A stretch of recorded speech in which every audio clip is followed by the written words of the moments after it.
What's up, Star Wars fans? Today, I want to talk about Obi-Wan Kenobi Episode 1 and 2. The episodes are simply titled Part 1 and 2, but certainly pack a punch with a length of 56 and 42 minutes, respectively. And overall, I thought this series got off to a fantastic start. We all knew that Episode 1 was going to be a lot of exposition, and that's certainly true. But despite that, I still thought it was an excellent episode. The fact that it started with a flashback to Order 66 was amazing, as well as a lengthy recap of the prequel trilogy. But that out of the way, as we all expected, we find a broken Kenobi on Tatooine. And as the rumors suggest it, the Inquisitors are brought to Tatooine by a runaway Jedi trying to find Kenobi. The interesting question there is, how exactly did he know to find Kenobi on Tatooine? And how exactly on this vast planet in the desert is this Jedi able to track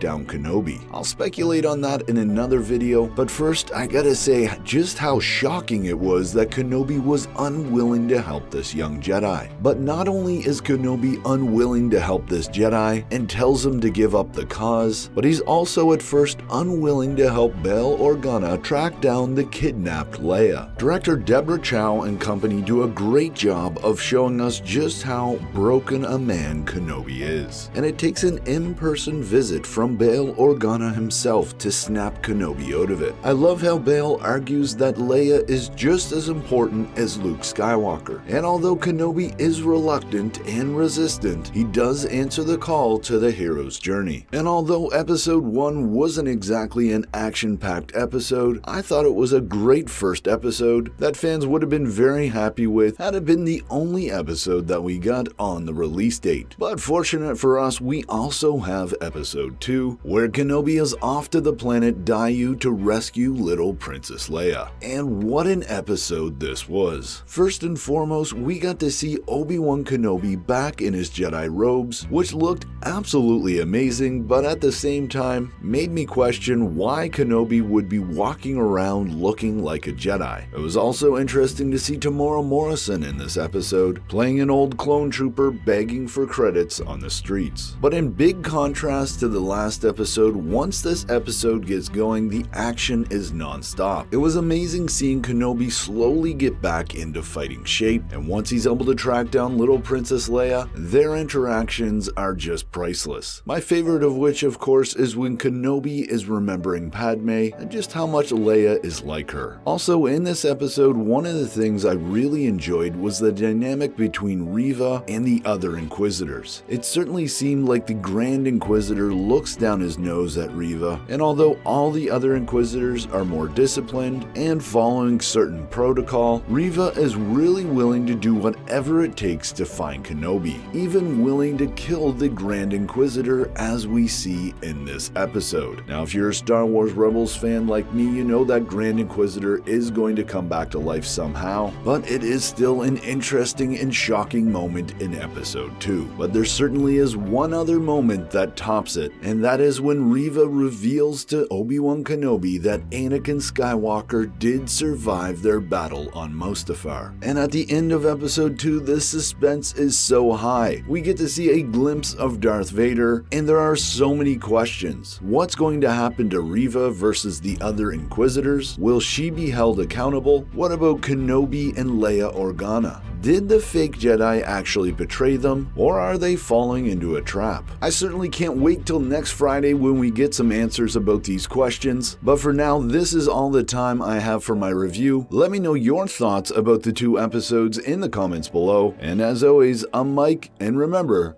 the Force will be with you always.